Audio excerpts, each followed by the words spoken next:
चलिए तो आज के ऑनलाइन लाइव क्लास में आप लोगों का स्वागत है।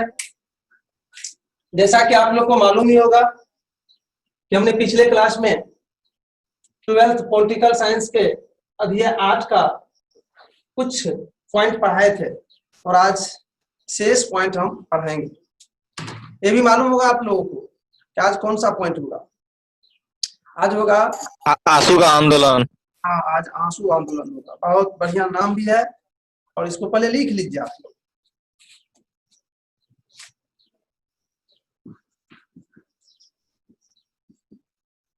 आंसू, इसको इंग्लिश में भी लिखिए, आंसू। अब लिखिए आंदोलन। आंदोलन मैं थोड़ा सा ये फुल फॉर्म जो है इसको थोड़ा सा क्लियर कर दूं। ये शॉर्ट नाम जो है आंसू आंदोलन, आंसू जो इंग्लिश में हमने लिखे हैं इसको पहले क्लियर कर दे। तो ए का होता है ऑल, और फिर दूसरा ए का होता है असम, एस का होता है स्टूडेंट, यू का होता है यूनियन, अर्थात ऑल असम स्टूडेंट यूनियन। अब इसके विषय में आप लोग बढ़िया से एक बार सुन लीजिए, तब हम दिखाएंगे आपको।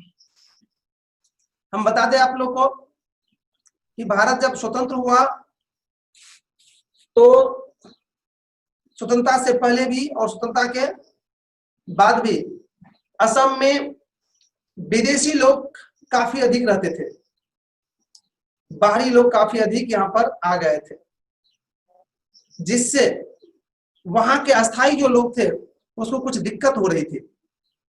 तब ये 1951 ईस्वी में 1979 ईस्वी में वहां के स्टूडेंटों ने बाहरी जो लोग आ रहे थे उन लोगों को असम आने से रोकने के लिए, या फिर जो असम में बाहरी लोग बसे हुए थे, बस गए थे, उसको असम से भगाने के लिए एक आंदोलन की शुरुआत किया था। उसी का नाम रखा था आंसू, अर्थात ऑल असम स्टूडेंट यूनियन।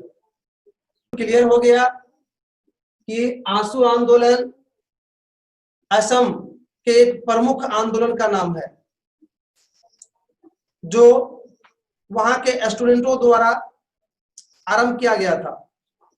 खास करके प्रवासी लोगों को वहां से भगाने के लिए, वहां से वापस भेजने के लिए यह आंदोलन स्टूडेंट के द्वारा शुरू किया गया था और इसका संक्षेप नाम आंसू था। मैंने अभी भी बताया था कि इसमें ए का मतलब ऑल, फिर दूसरा ए का मतलब असम, एस का मतलब स्टूडेंट और यू का मतलब यूनियन होता है। और मैं भी अभी भी जानकारी दी आप लोगों को कि यह आंदोलन कुछ ही दिनों में सफलता की ओर बढ़ने लगी थी और जाके 1975 ईस्वी में 71 में इसकी बात को मान लिया गया था, 71 में ही बात मान लिया गया था और जाके 75 में इसको पूर्ण रूप से सफलता मिल गई। यह एक राज्य भी बन गया था भारत का, और वहां पर प्रवासी को रहने इत्यादि के लिए एक विशेष नियम भी बनाया गया था। तो चलिए अब इसको आप लोग नोट कर लीजिए। यह आंदोलन असम का एक प्रमुख आंदोलन का संक्षिप्त नाम है,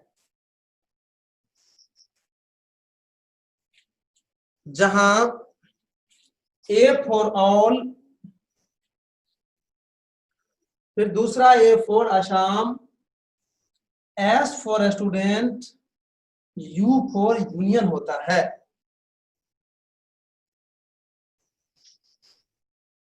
इस आंदोलन के द्वारा प्रवासियों का विरोध किया गया।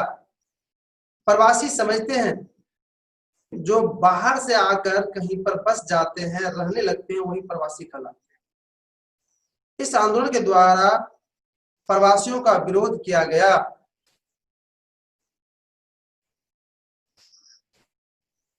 कुछ ही दिनों में यह आंदोलन काफी मजबूत स्थिति में आ गया। विराम। आंदोलन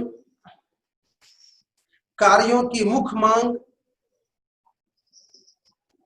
1951 ईस्वी के बाद असम में जितने लोग बाहर से आकर बसे हैं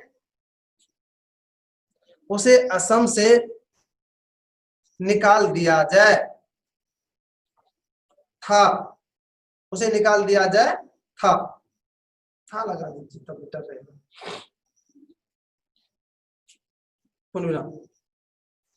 एक लंबे समय के बाद 1985 ईस्वी में राजीव गांधी ने आसू नेताओं से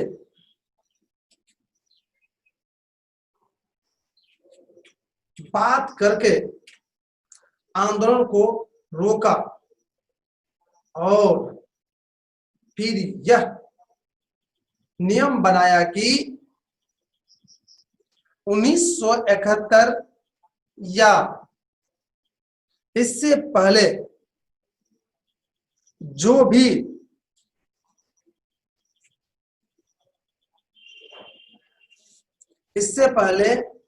भी विदेशी असम में है उसकी पहचान कर उसको वापस भेजा जाएगा। इस तरह से आंसू आंदोलन सफल हो गया। हम अगले पॉइंट की ओर बढ़ते हैं। अगला पॉइंट है आपका सिक्किम का विलय।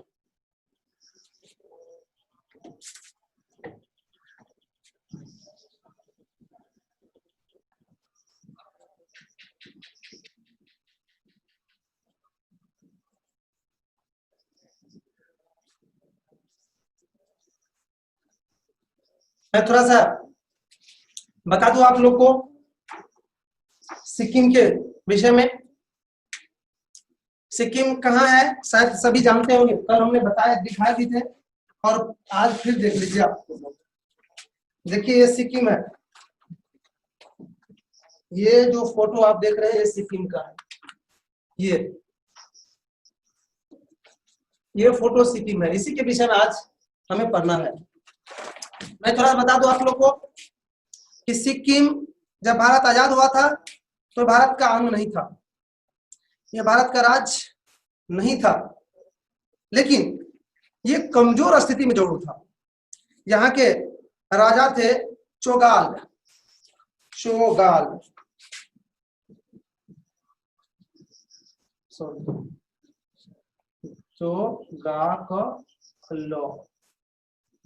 था,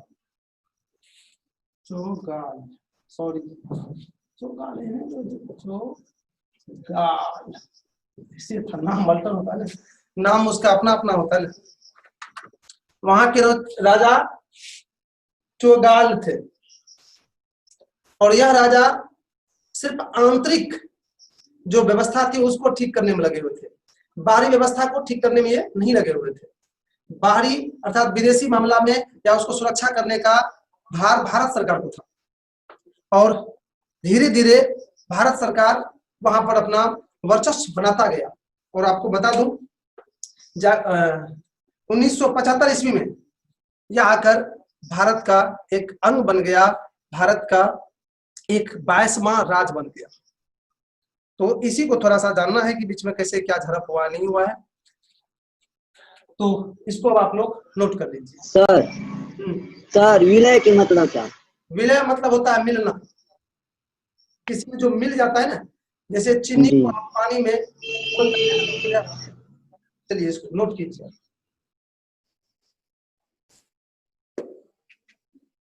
भारत की स्वतंत्रता के समय सिक्किम भारत का अंग नहीं था, लेकिन भारत उसको सुरक्षा अवश्य प्रदान कर रहे थे। वहां के राजा चौगाल सिर्फ आंतरिक मामले में उलझे हुए थे, जबकि विदेशी मामले में सिक्किम का कार्य भारत कर रहे थे। और फिर अप्रैल 1975 में सिक्किम विधानसभा में एक प्रस्ताव पारित कर सिक्किम भारत का अंग बन गया, अर्थात भारत का 22वां राज्य बन गया। तो मैंने आंसू आंदोलन, सिक्किम का विलय पढ़ा है, लिखा है भी। इसमें अगर थोड़ा सा दिक्कत है तो आप पूछ सकते हैं।